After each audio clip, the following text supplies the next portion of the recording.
And we know that so many Pennsylvanians, hundreds and hundreds of thousands of them, have coverage for pre-existing conditions because of that Affordable Care Act. So tonight, as we come here tonight to talk about winning these campaigns for Kamala Harris and Tim Walz all the way down the ballot, we're also here to welcome back to Pittsburgh and to thank him for his work for delivering for the people of Pennsylvania when he was president, the 44th president of the United States, Barack Obama.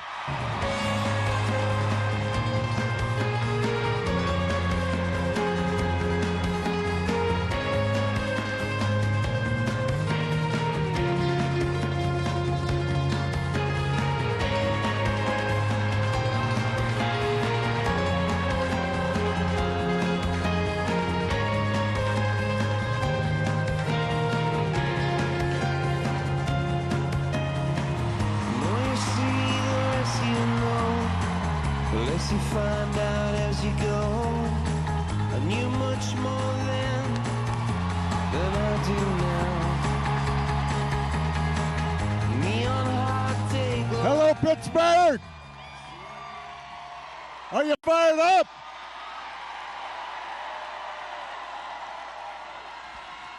Are you ready to go?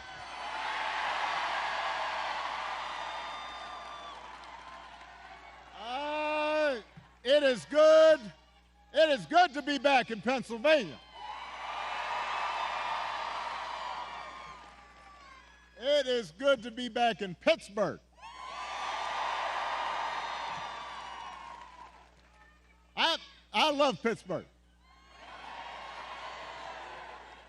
You know, I love the people of Pittsburgh. I love the food in Pittsburgh. I don't usually do this, but this is a little bit of a Yelp rating. Just had some of Pamela's pancakes.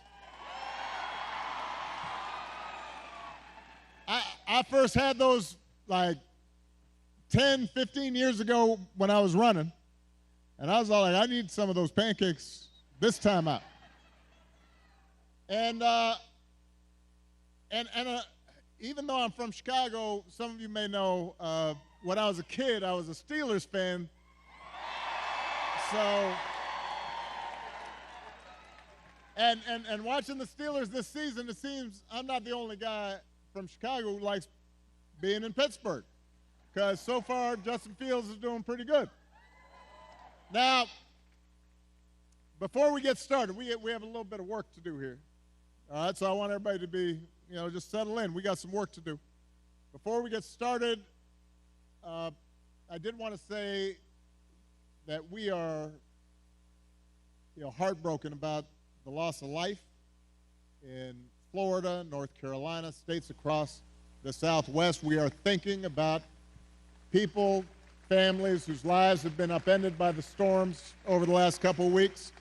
I could not be more grateful for the first responders and FEMA professionals who have put themselves in harm's way to try and help.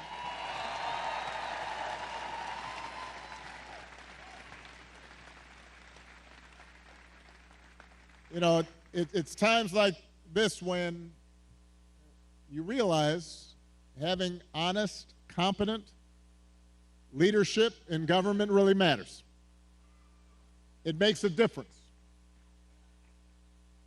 And today I'm asking you to vote for some of those leaders, including some folks we need working with your outstanding governor, who you just heard from, Governor Josh Shapiro. We need them in Harrisburg. So we need you to vote for your next Auditor General, Malcolm Kenyatta. Your next Attorney General, Eugene DePasquale. Your next State Treasurer, Eric McClellan. And my buddy, your outstanding United States Senator, Bob Casey.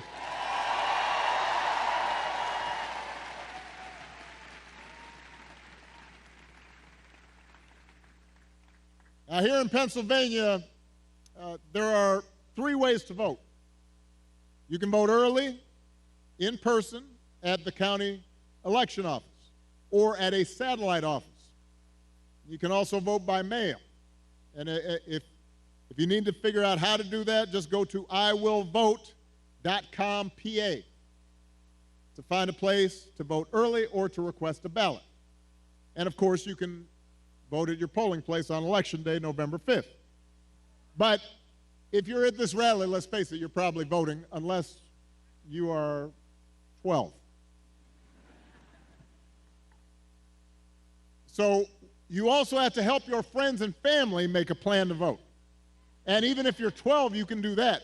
Talk to your mom and dad and aunts and uncles, because together we have a chance to choose a new generation of leadership in this country and start building a better and stronger and fairer and more hopeful America. Now, you've already heard tonight, this election's going to be tight because there are a lot of Americans who are still struggling out there. They're still striving to make life better for themselves, for their families, and for their kids.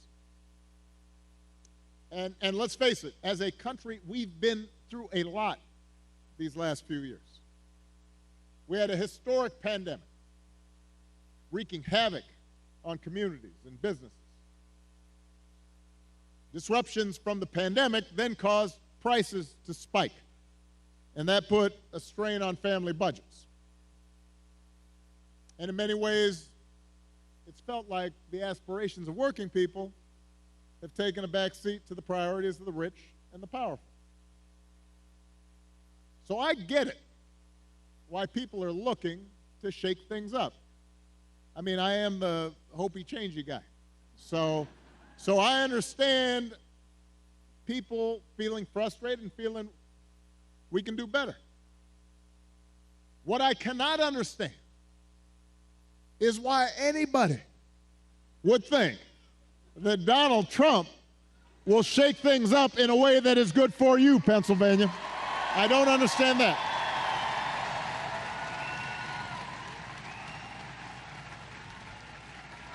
Because there is absolutely no evidence that this man thinks about anybody but himself. I've said it before. Donald Trump is a 78-year-old billionaire who has not stopped whining about his problems since he rode down his golden escalator 9 years ago. You've got the tweets in all caps, the ranting and the raving about crazy conspiracy theories. You got the 2-hour speeches, word salad, just, you know, it's like Fidel Castro, just on and on. Constant attempts to sell you stuff. Who does that? Selling you gold sneakers and a $100,000 watch and most recently a Trump Bible. You know, he wants you to buy the Word of God, Donald Trump edition. Got his name right there next to Matthew and Luke. I mean, you could not make this stuff up. If you saw it on Saturday Night Live, you'd say, well, no, that's going too far. No, he's doing that. It's crazy. And the reason he does it is because all he cares about is his ego and his money and his status. He's not thinking about you. Donald Trump sees power as nothing more than a means to an end. He wants the middle class to pay the price for another huge tax cut that would mostly help him and his country club buddies. Doesn't care if he costs more women their reproductive freedoms because it won't make a difference in his life. Do not boo. Vote.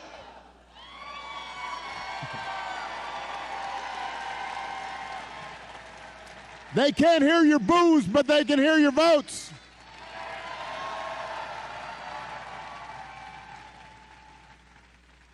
Most of all, Donald Trump wants us to think that this country is hopelessly divided between us and them, between the quote-unquote real Americans who support him and the outsiders who don't. Because having people divided and angry, he figures boosts his chances of being elected. And he doesn't care who gets hurt. I mean, think about it. Just the other day, we learned that on January 6th, a couple years ago, Donald Trump was told that Mike Pence was in the Capitol about 40 feet from an angry mob chanting, "Hang Mike Pence." And his response was, quote, "So what? Don't boo." If Donald Trump does not care that a mob might attack his own vice president, do you think he cares about you? Pennsylvania, we do not need 4 more years of that. We don't need 4 more years of arrogance and bumbling and bluster and division. America's ready to turn the page. We are ready for a better story, one that helps us work together instead of turning against each other. Pennsylvania, we're ready for a President Kamala Harris.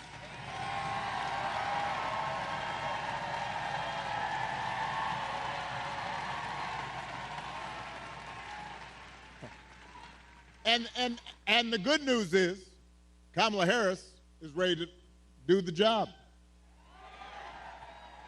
This is a leader who has spent her life fighting on behalf of people who need a voice and a champion. Somebody who was raised in the middle class, who worked a summer job at McDonald's while she earned a degree, who believes in the values that built this country. Somebody who has served with distinction in every office that she has ever held. I think we probably had a fainting spell back there. So let's make space for the emergency folks. This happens sometimes. Everybody bend their knees a little bit. You've been standing for a while. You can dance if you want. I just suggested bend your knees. But she'll be okay. Kamala is as prepared for the job as any nominee for president has ever been. That's who Kamala is.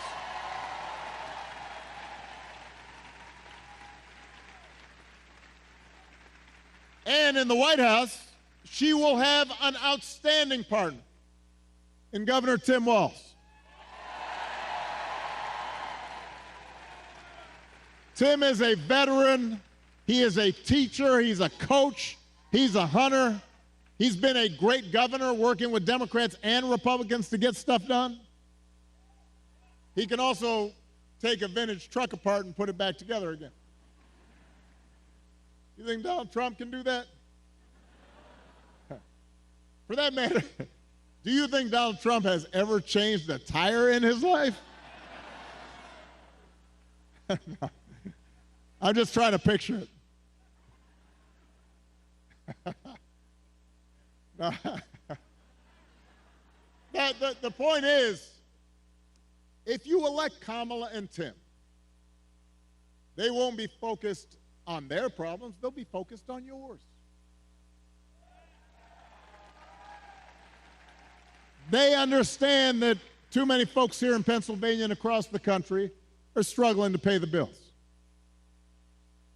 Even though wages are steadily growing and inflation is finally slowing, the price of everything from health care to housing to groceries, it's still too high.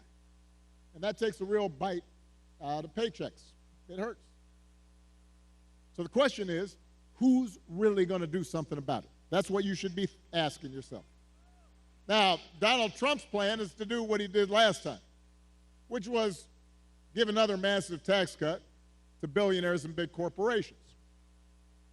And then, don't boo, I'm going to break you of this habit. And the reason some people think, well, I don't know, I remember that economy when he first came in being pretty good. Yeah, it was pretty good, because it was my economy.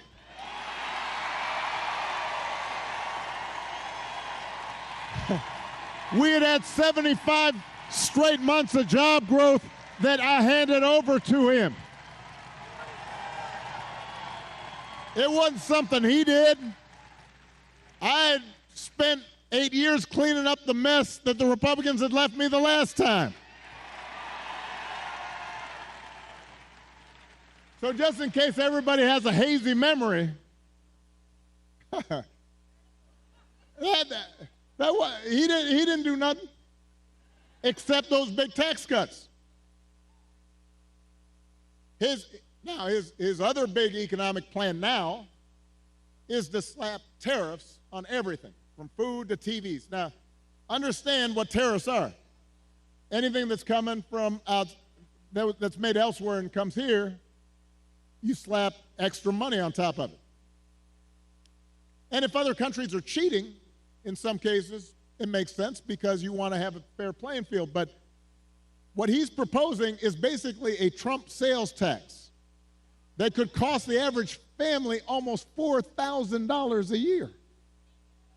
So if you're concerned about higher prices, that is not the way to get lower prices.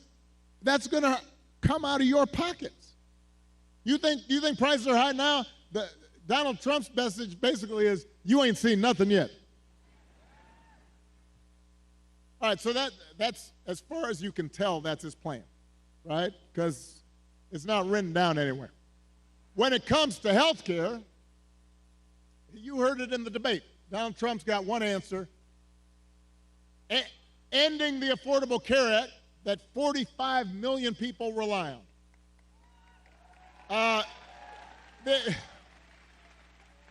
The other day, his running mate, J.D. Vance, you got to vote. The other day, his running mate had the nerve to say, Donald Trump salvaged the Affordable Care Act. I mean, Donald Trump spent his entire presidency trying to tear it down. And by the way, he couldn't even do that right. And now, 8 years after he was elected, when he was asked about what he was going to do, he says he's got concepts of a plan for how he'd replace it. Now, I want you all to think about this for a second. Let's say your boss gives you an assignment, a project. He says, I need this on Friday. And Friday comes around and he says, so, did you finish that project I asked for? And you say, well, I actually haven't started, but I have a concept of a plan. Or you could try it at home. Honey, did you do the dishes? I have a concept of a plan to do the dishes. How's that going to go over? If it wouldn't work for you, why in the heck should it work for the President of the United States?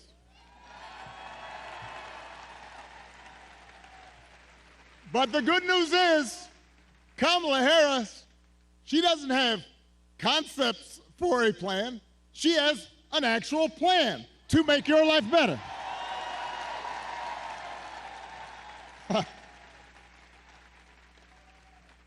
To bring down the cost of things like groceries. She'll go after corporations that are jacking up prices, just like she went after big banks and for-profit colleges when she was an attorney general in California. And believe me, when she does, nobody's going to want to stand in her way. I remember after the home mortgage crisis, Kamala pushed me and my administration harder than any other attorney general in the country to make sure homeowners got a fair settlement. It did not matter that she was pushing a Democratic administration. She was not going to let anybody stop her from winning as much relief as possible for the families who deserved it. And because of the work she did, those families got billions more than they would have otherwise got. That's the kind of president Kamala Harris will be.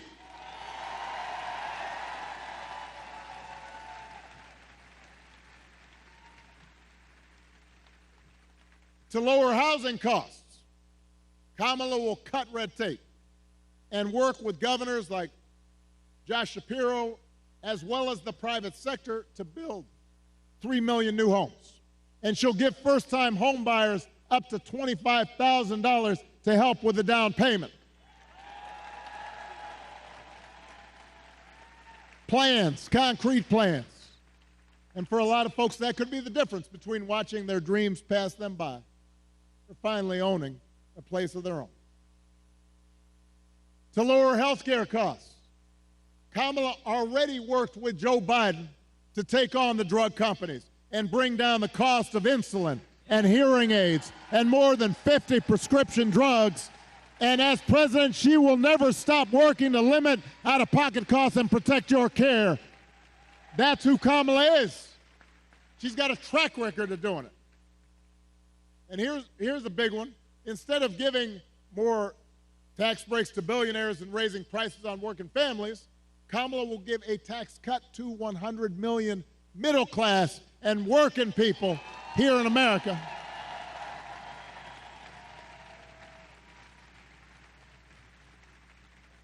So, if you're a new parent, you could qualify for a $6,000 tax credit during the first year of your child's life.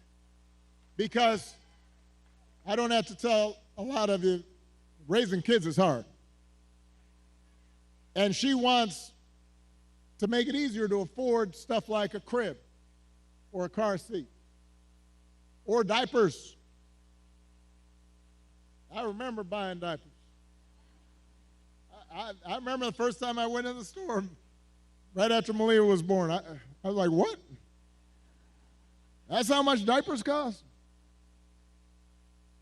I remember changing diapers. You think Donald Trump ever changed the diaper?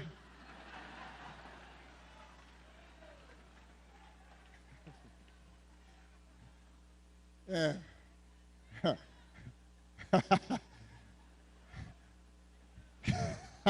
I almost said that, but I decided I shouldn't say it.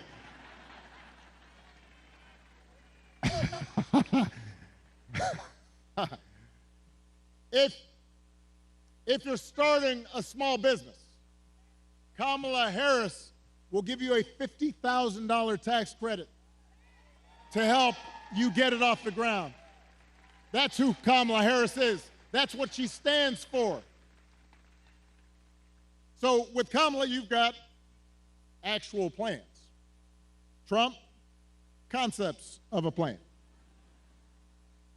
Now, if you challenge Trump to elaborate and enumerate his concepts, he will fall back on one answer.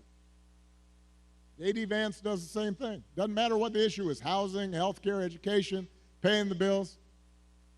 Their only answer is to blame immigrants. They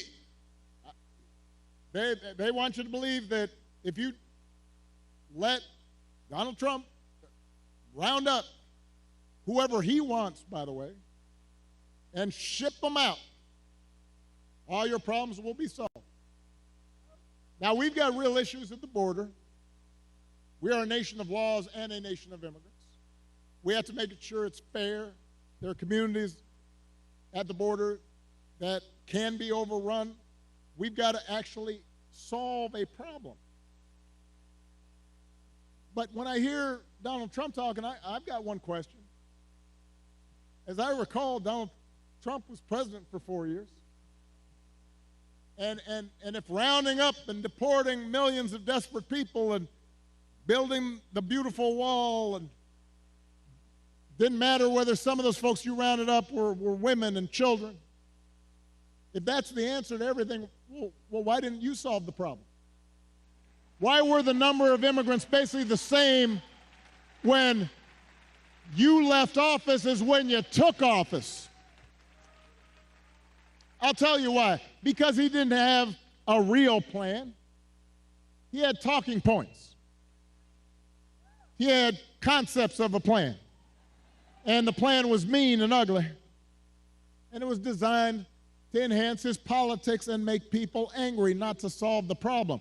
You know what would actually help bring order to the border and fix our immigration system?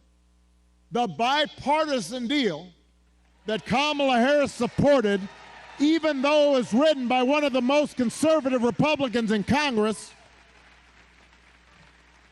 the same bill that Donald Trump tanked on purpose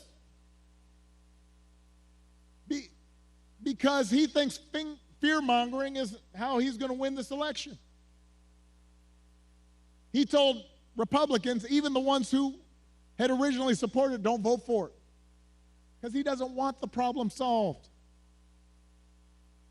We don't need a president who will make problems worse just to make his own political circumstances better. We need a president who actually cares about solving problems and making your life better, and that's what Kamala Harris will do.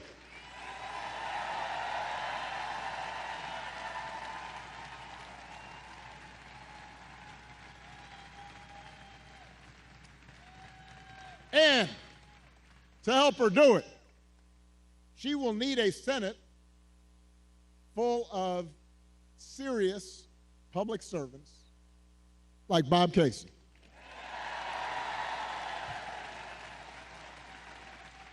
I'm going to talk about this man just for a second. I've known Bob for almost 20 years. I've watched his daughters grow up. I know his brothers and cousins, and let me tell you, there are a lot of brothers and cousins. And I can tell you that no one is more humble and more honest and more rooted in his community and has more integrity than Bob Casey.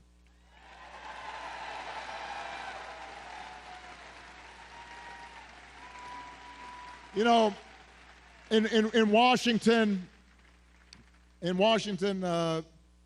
folks make a distinction between work horses and show horses. And Bob Casey, he's not a show pony. All the guy cares about is doing the job and looking after you, the people he was elected to serve. That's the kind of person we need to send back to Washington. That's the kind of person who's going to help Kamala get stuff done. Folks who share our values and will do what they can to move this country forward rather than backward. That's who Bob Casey is.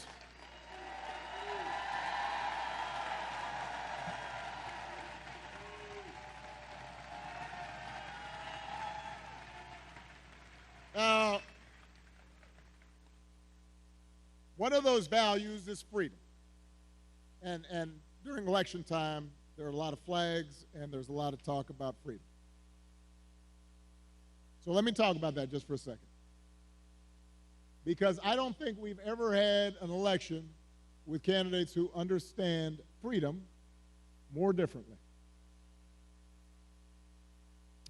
For Donald Trump and his cronies, freedom means that the powerful can do whatever they please. Fire workers for trying to organize a union. Dodge paying their fair share of taxes. Try to throw out your votes when they lose an election. Control what women can and can't do with their bodies.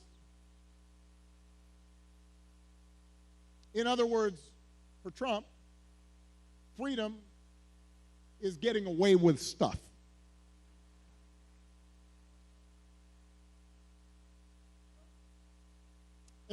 It's like he said in the middle of the pandemic. I don't take any responsibility at all. People were dying. I don't take any responsibility at all. Not sure any other president has ever uttered that statement. We have a broader idea of freedom. We believe in the freedom to provide for our families if we're willing to work. The freedom to breathe clean air and drink clean water and send our kids to school without worrying if they come home. We believe that true freedom gives each of us the right to make decisions about our own life, how we worship, who we marry, what our family looks like.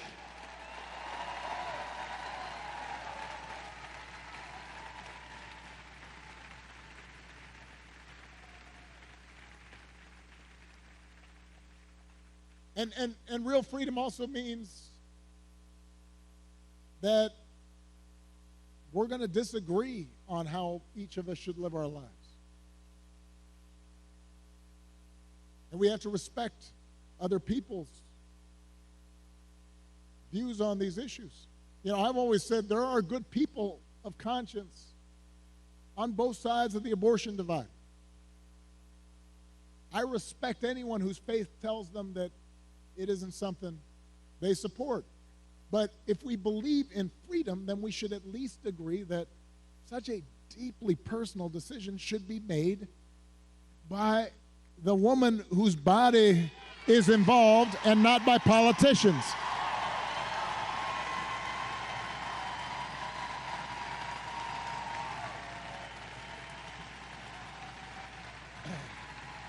And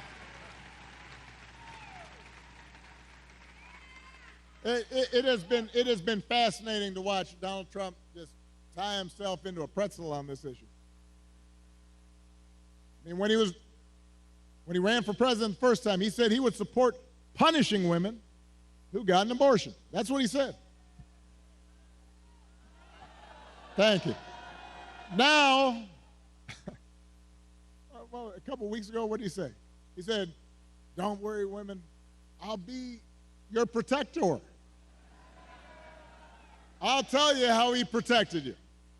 He handpicked 3 of the Supreme Court justices who overturned Roe versus Wade. Went out there and bragged about it. And now there are Trump abortion bans in 20 states, many of them with no exception for rape or incest. And when he's asked about it, he says, well, everybody wanted it this way. Really? He thinks women want to have to drive hundreds of miles to find a doctor who can help them? Does he think doctors want to choose between letting a woman die or going to jail for giving her the life-saving care that she needs? That is not something people chose. Now, Donald Trump may be confused about that issue, but let's not be confused. Let's be clear about what's at stake here. If you send Bob Casey back to the Senate, he'll vote to restore reproductive freedom that women had for nearly 50 years. And if Congress passes that bill, Kamala Harris will sign it into law.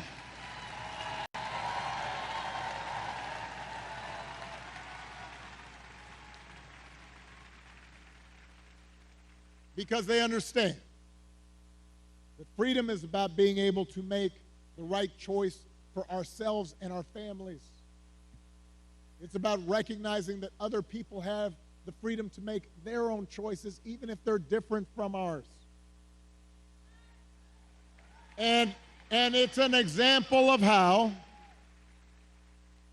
at the end of the day, this election isn't just about policies. It's about values. It's about who we are and how we treat each other. And the example we want to set for our children and for their children. And it's about character. You know, some of you know that when I was growing up, I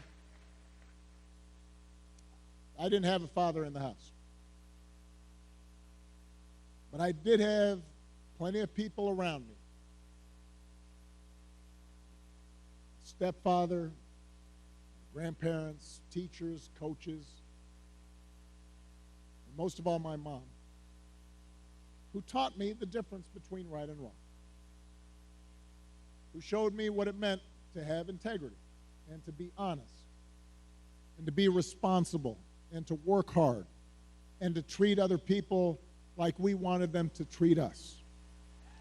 And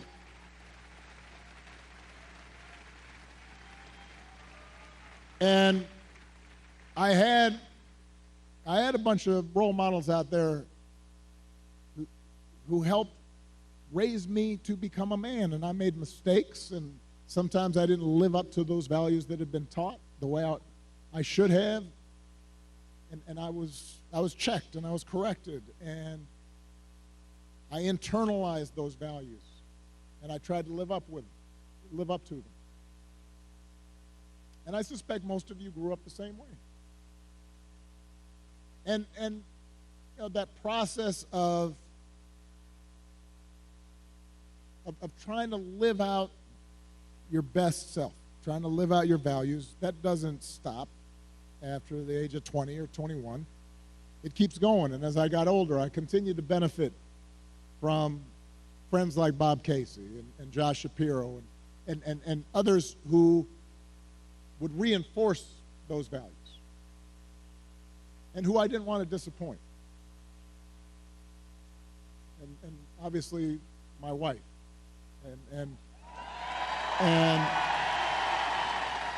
my daughters, you know, who I want to make sure, Malia and Sasha are watching. I want to make sure that I don't disappoint them, and that I'm passing on these values to them. You know, and here in Pittsburgh, I'm thinking about another example. Somebody who was a dear friend of mine who's passed away now, Dan Rooney, who, you know, here was a guy who won 6 Super Bowls, 8 AFC championships, had enormous wealth and power. But I remember walking around, I guess it was Heinz Field by that time. I'm old enough to remember Three Rivers Stadium. Now I know it's something else.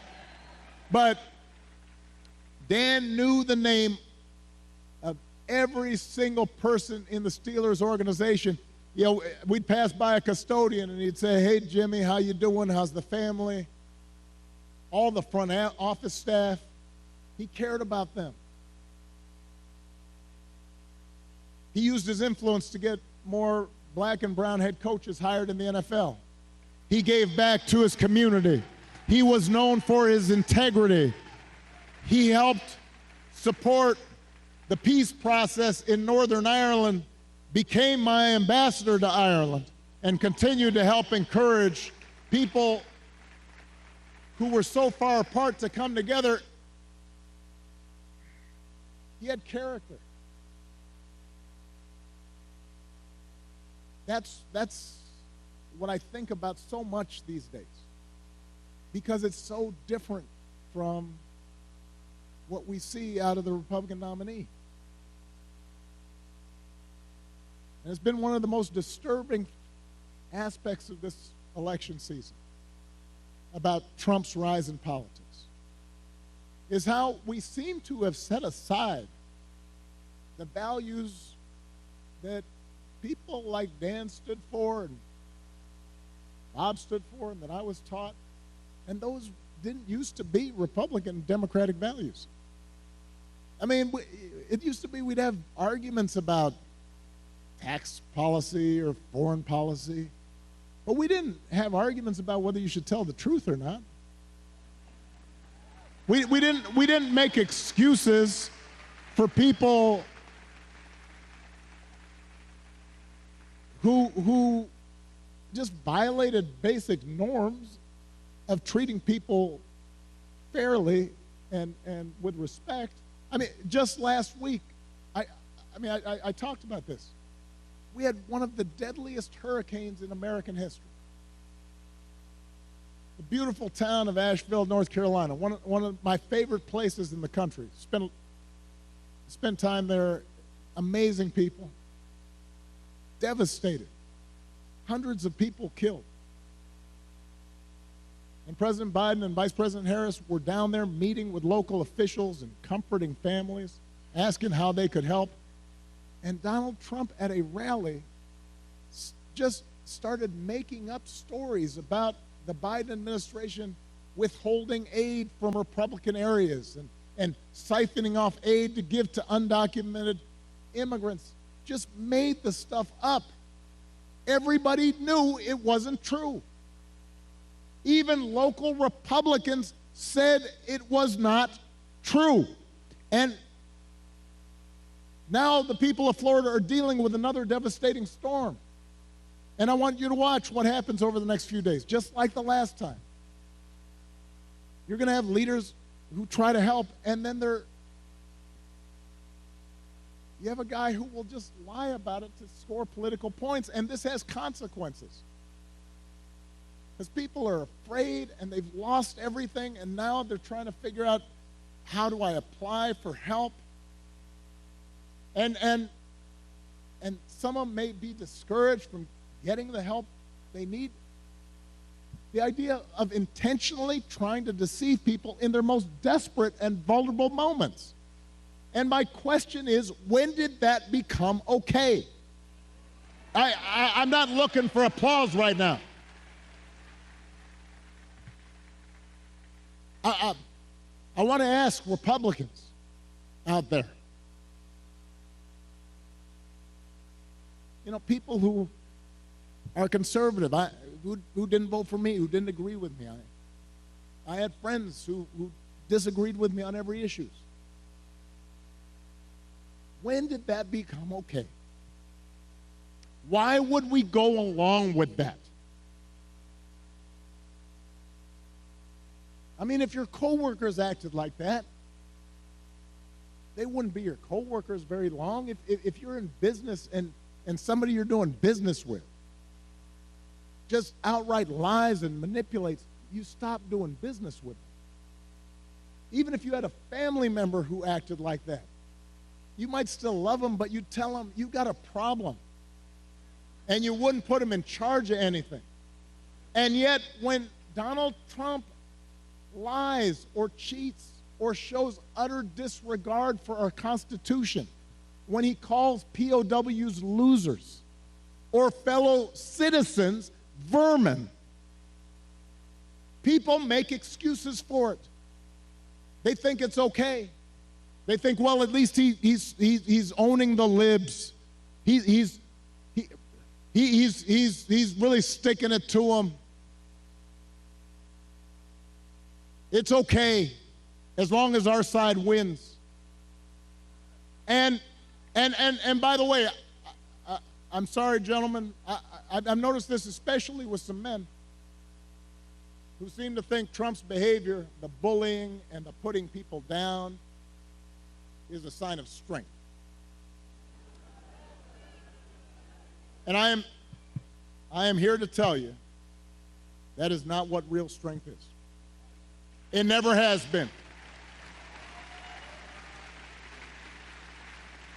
Real strength is about working hard and carrying a heavy load without complaining. Real strength is about taking responsibility for your actions and telling the truth even when it's inconvenient. Real strength is about helping people who need it and standing up for those who can't always stand up for themselves. That is what we should want for our daughters and for our sons, and that is what I want to see in a president of the United States of America.